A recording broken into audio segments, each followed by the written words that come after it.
Welcome to the Love, Law, and Life Makeover Podcast, a go-to for hope, faith, and joy in changing your life. I'm Neil Presley Cox, lawyer, speaker, and author of Hope Lines. I have an easy-to-find website, neilpresleycox.com. You can't miss it. And a nice welcome for my presenter and co-host, Kelsy Gibbs.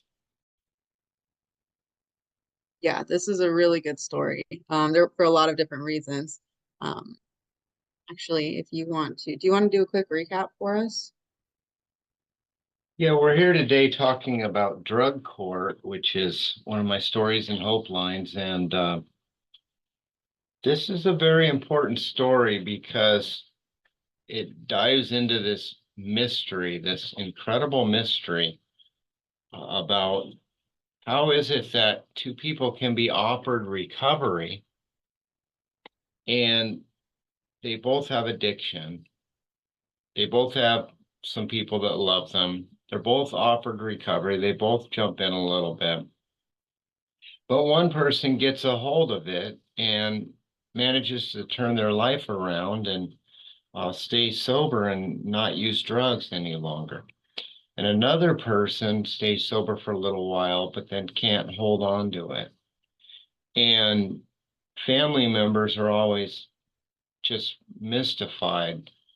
Things were going better. He got a job. Things were looking up. His kid was even talking to him. And he goes back out and starts using again. They just don't understand. And it's mystifying to anybody on the outside, because why would you intentionally, perhaps intentionally, jump into darkness? And so this story attempts to shed a little bit of light on how one person can get into recovery and make it stick a little bit, and the other person similarly situated doesn't. Yeah, especially with them, because in the story they're cousins. So yeah, and I actually, because there's not a lot of detail as to why one of them chose to, go one way and get better, and the other one didn't. Um, do you think it's more of a? Would you say it's like more of a? Is it nature versus nurture in this case? Would you say, or what would be your best guess? Neil Presley Cox. Well, I look at it from a sort of an opposite point of view that most people look at this problem. Um, I don't look at it from the perspective of, well, why did this person start using again? What was going on? I look at it from the perspective of if a person's an addict or an alcoholic, it's their natural tendency to drink, use drugs, whatever their choice of substance is. That is their natural and normal tendency for them to be able to feel comfortable in this world, for them to feel like they can even survive. Their skin crawls without their substance, unless something takes over and they have what you might call a spiritual or a psychic change, and they're able and willing to live in this new sober life with some form of spiritual help and be comfortable. So it to me, it's not that surprising that an addict uses a drug, even if somebody even if they've stopped for a while and they seem to be doing better. There's a million excuses in the minds of an addict as to why they might do that. But the reason really is as simple as they're an addict. They're uncomfortable without the edge and the comfort their substance brings to them. Then nothing seems worthwhile. I'm kind of curious about this. I've been a little curious about this for a while, but since we're here, I know that in this particular story, it talked about drug testing, and one of them's gloating over the fact that he passed the drug test. Is that is it really as easy, I guess, to pass as like some people think, because later on in the story he gets caught. So obviously it doesn't work, or if it does work, it doesn't work all the time. Is it something that actually does, like, people are getting away with on a regular basis? Or is it just like a fantasy they have in their mind? It's sort of like in technology world, new codes and new encryption is created, and then hackers learn a new way to breach it, and then a new system is created until hackers learn a way to breach it. It's sort of like that situation. There are ways to cheat tests. There are ways to get around the results, but there's different kinds of tests. Urine analysis is usually easier to cheat. I know a guy that actually would get urine from somebody else, put it in a bladder, a container, stuff it in his shirt, and go take the test with someone else's urine. And it doesn't decipher DNA and say, well, whose urine is this? So, and then there's hair follicle drug testing, which is much harder to beat because it goes back quite a while and analyzes the strands of your hair. Um, the laboratory testing is much more complex and scientific and much more difficult to beat. So yeah, it's one of those things that's always in flux, although I think that there are some pretty difficult testing resources out there now that would be difficult to beat. Yeah. I hear, it seems like I just hear more people failing than anything. So I'm always like, well, why even try? Like, the consequences seem so high if you fail. What is the point of? But that's just, I'm not much of a risk taker when it comes to that.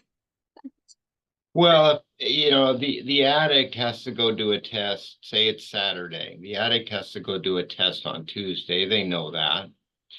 They know that if they use that Saturday, that they're going to have consequences with their PO. But on that Saturday, the entire universe is centered around these awful feelings and this sense that their life is horrible anyway and falling apart, and what's the use? And maybe between Sunday and Tuesday, I'll think of something. So Saturday is a day of using. I see. I see. Putting the responsibility on their future self to figure it out.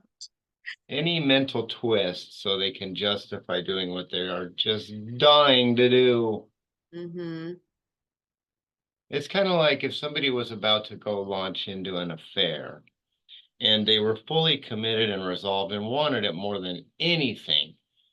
And right before they were going to go meet the person and start that, someone came up to them and said, that's probably not a very good idea. Now, they might have a little twinge inside of themselves and say, you know what, that person's probably right. But they're gonna get away from that person as quickly as possible and dismiss that twinge so that they can go pursue their want. Mm. Yeah. And that's what the cousin had to do, in the opposite way, right? Like, he's around the one that wants to do drugs, and he had to get away from him as quick as he could so that he could stay sober.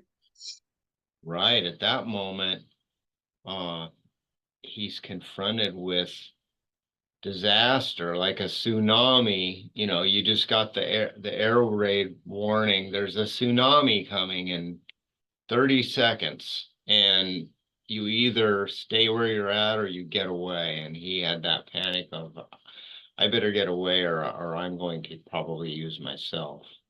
Mm-hmm. This isn't good. I love how I really love that you have an application section. It really does.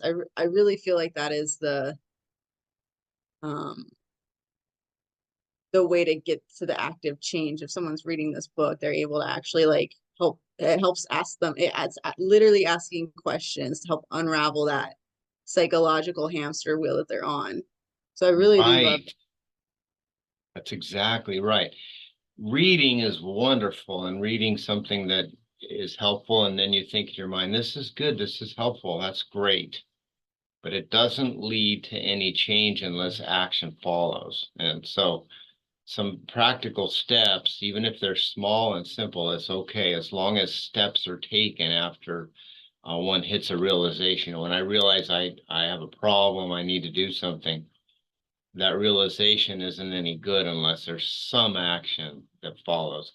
And I heard at a recovery meeting last night, I don't think myself into better action, into better living. I act myself into better thinking. Good. That's Famous saying. very good. Famous saying. Like that. I know. Otherwise, we sit back and we wait until we feel good enough to do what we know we should do. How often do I do that? I sit around and wait until I feel good enough to go do what I know I ought to do. Like exercising. I don't feel like exercising right now.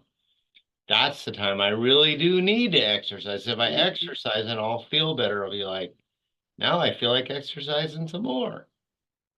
Actually, that's a really good game to play. Like things that I write down that I know I want to do, and these are the things that are going to get me to where I want to go. The second I'm like, I don't want to do that, is like, to me, that's the trigger of I've got to go do it. And I might even bump it up the list, of like, okay, I was going to do it later, but now I got to do it now, because otherwise that desire to not want to do it is going to have time to like keep going. So let's get this Right, out you're of the way. feeling bad because inside you keep getting these thoughts in your mind like, I should be doing that. I know that's good for me. And so you feel bad, you're feeling conflicted because you're not doing it.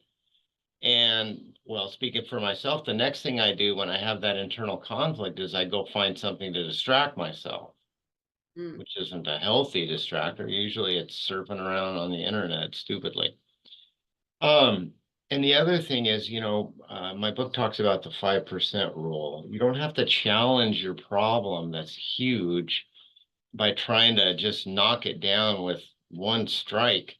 You just have to take some simple steps, some simple action, and then a lot of good will follow from that. I actually think that momentum, which, is sort of like gravity, it's like, what is momentum? It's sort of vague and amorphous. Momentum is when you start a boulder down a hill, and once you get it started, you don't have to push anymore. It rolls, right? Well, that's how we humans are. That's how I am. Once I get started, momentum takes over, and I feel like it becomes very easy. And so I think God is the architect of momentum, but we have to take the first step.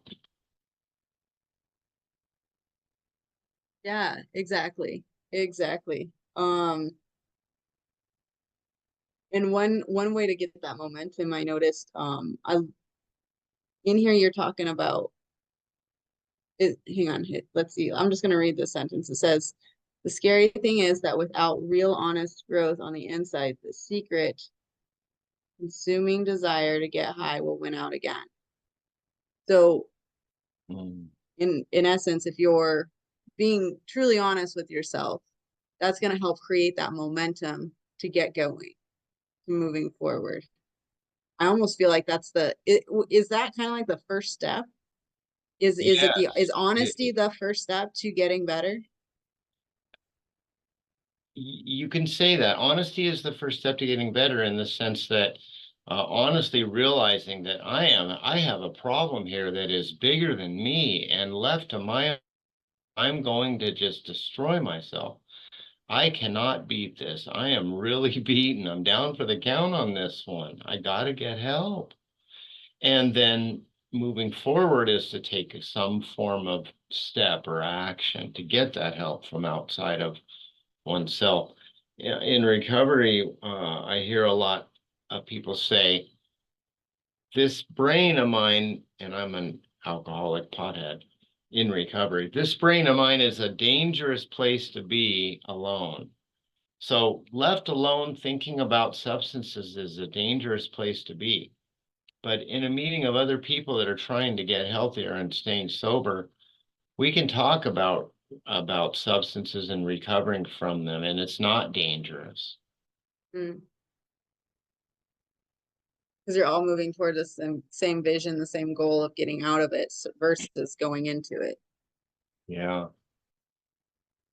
Uh, Yeah, this addiction thing, it's a monster.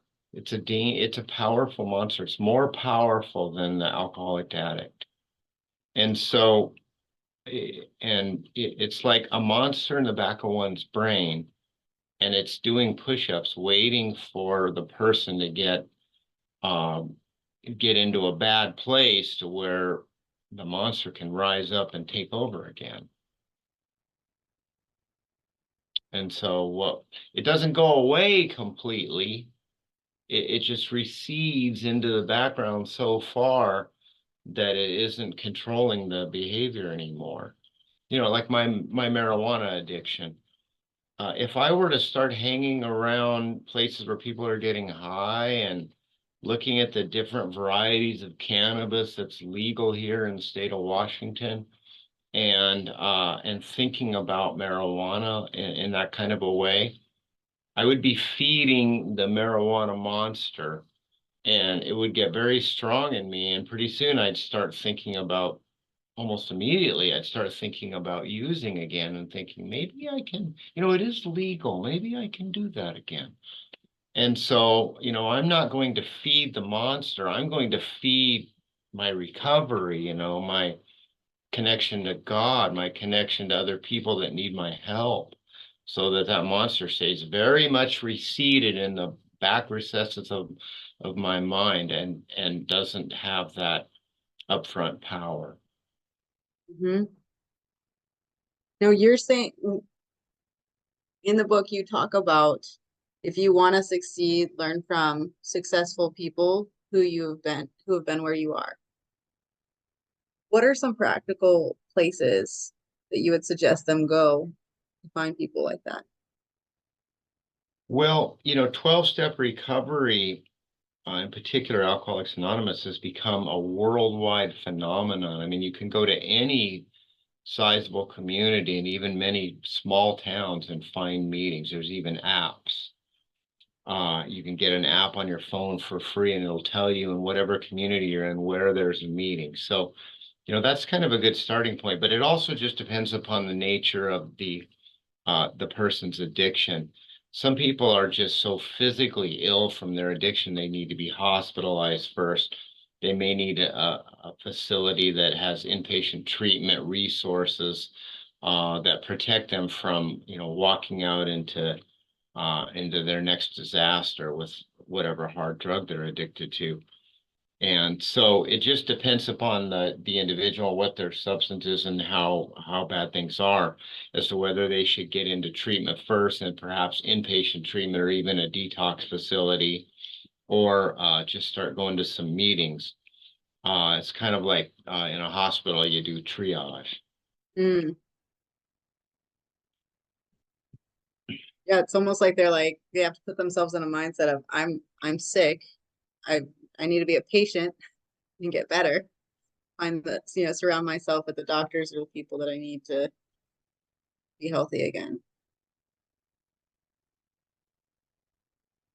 This was such a good chapter. Did you have anything else that you want to cover on it? Just, that very first action that I take is the one that gets everything going. I have yet to be doing poorly, and I've never seen anyone else either that's doing poorly, and could be at risk of using a substance again. I've never seen somebody in that situation that got miraculously lifted up and transported to a meeting or to someone's house where there was good recovery. They have to get up and start walking or jump into their car. I have to get up and drive to a meeting, drive somewhere where someone else is living healthy recovery.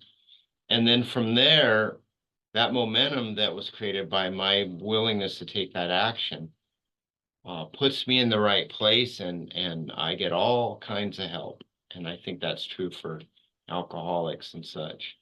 So And until that person actually gets up and starts walking towards that help, I just don't think that God miraculously like lifts us up and moves us. Although sometimes miracles, like people will show up at somebody's house and offer the help that they need, there are miracles. But my God, my higher power wants me to get up and move in a good direction. And then from there, he does the rest. I love it. Thank you so much, Neil Presley Cox, for sharing your wisdom and insight with us. I always like to say, so we're covering the book called Hope Lines. You can find it on Amazon, on neilpresleycox.com as well. And if you know of anyone who needs a copy, you can always send Neil a message. You'll send them a signed copy if requested, correct? Absolutely. All right. Well, thanks everyone. Good day, everybody.